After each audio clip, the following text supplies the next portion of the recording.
Assim, cada um, a gente solta sketch, né? Então, tipo, uma sketch é responsabilidade do Lahan, em termos de tudo. Escrever o roteiro, dirigir, produzir. Geral. Aí a outra é total responsabilidade do Barros e a outra é total do Will. Só pra eu entender. O Burrão, o Barros fez lá a sketch, vai fazer tudo, ele só te dá o texto, tem que chegar no dia e entregar, e é isso. Não, é assim, ó. Por exemplo... Peraí, desculpa que eu tô aprendendo aqui. Aí. É isso que eu tô te falando. A gente solta sketch inédita toda segunda e quinta, certo? Tá. Então pensa, uma segunda é uma do Lahan, na quinta é uma minha, aí na segunda é do Barros, então vai intercalando. Então assim, você tem que ter as suas gavetas. Cada um administra. Eu tô te falando isso porque cada um tem que administrar as suas gavetas. Então eu tenho que já ter uma série de roteiros aprovados. A gente aprova entre nós três, então vou escrever uma cena amanhã. Eu tenho que mandar pro Lahan e pro Barros, e eu preciso de pelo menos um voto falando, tá aprovado, e aí vai pro ar. Hoje em dia, nosso índice de reprovação é muito baixo, porque eu acho que a gente já entendeu mais ou menos a nossa linguagem, o que a gente gosta de falar, o que a gente acha que não pega bem e tal. Então, são poucas as vezes que a gente não aprova alguma coisa. Na peça, a gente voltou a ter isso. Depois eu posso até falar de umas cenas que tiveram problemas para ser aprovadas e tudo mais, por questão de polêmica e tal. Mas no Embrulha virou assim. Então, aprovou a minha, eu tenho que produzir, eu tenho que chamar os atores, o elenco, conversar com o Felipe. A responsabilidade é toda minha. É tudo contigo. Tudo comigo. Tá. Então, por exemplo, o Barros escreve a do Burrão, ele que escreve, ele manda pra gente, a gente fala, tipo, Barros, cara, será que aqui, já conhecendo o universo do Burrão, falando, será que o Marcos falaria isso? Putz, será que não tá... Putz, isso aqui eu não sei se é tão popular, hein, esse nome, isso aqui tá errado e tal. Beleza, a gente discute, aí o Barros vai lá, produz, vê com o filho, fala, vocês podem gravar dia tal. E aí é o que você falou, tem eu e o Lahan, mas também você tem o personagem do Ricardo, que é o Hernando Thiago, que faz também. Sim. A gente tem um time de uma galera muito legal, né? A mãe do Burrão. E a mãe do Burrão, a Teca, né, cara? Tá bombando aí em Vale Tudo, né? Fazendo a novela. E, cara, mas é o que você falou, é muito fundamental. Por exemplo, a gente, essas cenas que é do Burrão, a própria cena do Valdir, do Zé Lucas que eu faço com o Lahan.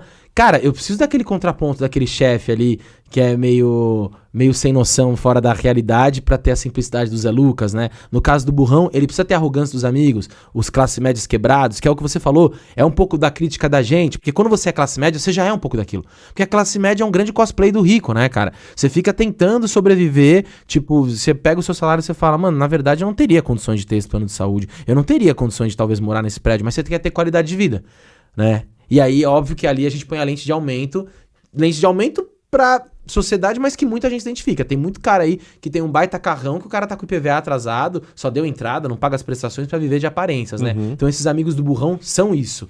Mas o Burrão é uma criação do Barros, assim, cara, muito legal, uma criação muito feliz dele.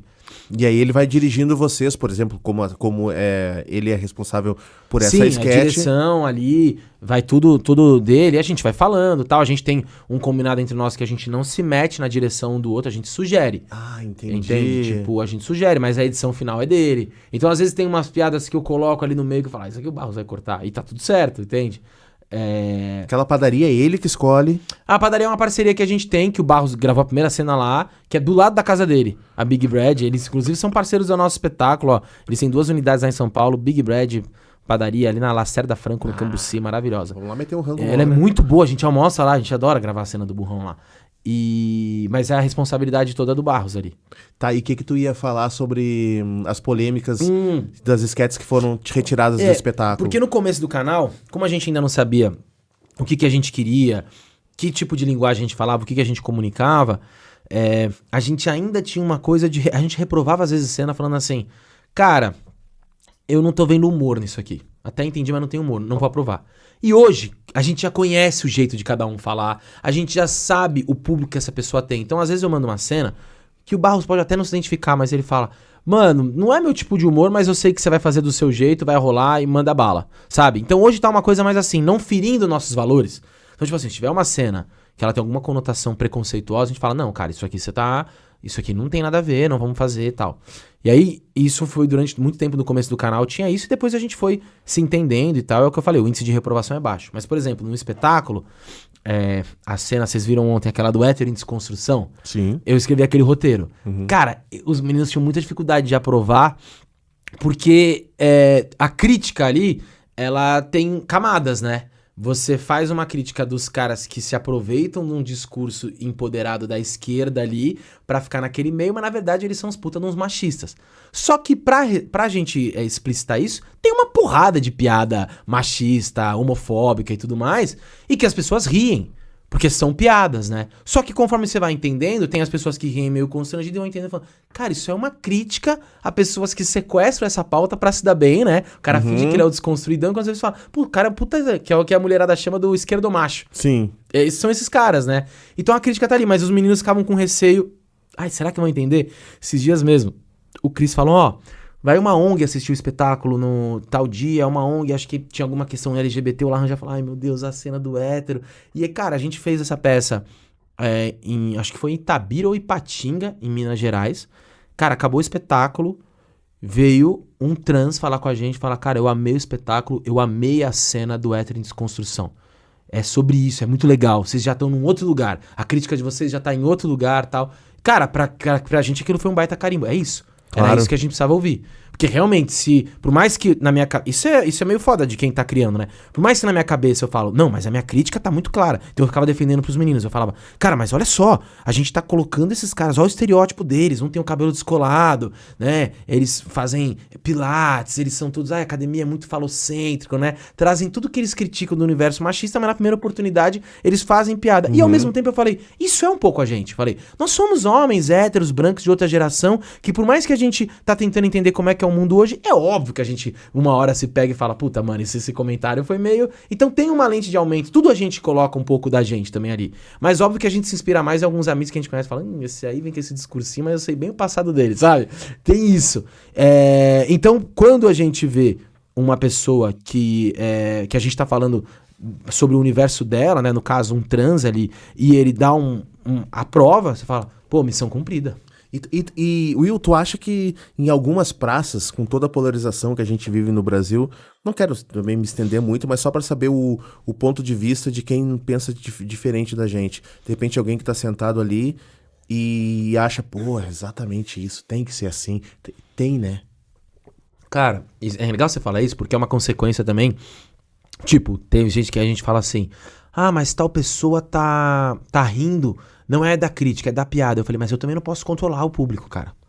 Eu tenho que ter responsabilidade sobre o que eu tô criando. Como tá reverberando nele, eu não tenho tanta responsabilidade assim. Porque hoje, você falando de polarização, hoje é impressionante. Acontece um fato no mundo, como a gente hoje tá tão polarizado que até os canais de mídias, eles são enviesados pra cada ideologia, que você pega, sei lá, o Lula e o Trump estão lá na ONU, acontece alguma coisa, você pega uma página de direita, ela coloca uma narrativa totalmente favorável à direita, e o mesmo fato a esquerda coloca favorável à esquerda. Então você fala, cara, quem tá lá na ONU não tem responsabilidade pelo que essas pessoas estão fazendo com a... Então eu, como artista, eu preciso ter consciência do... O que eu tô falando? Eu estou falando sobre isso.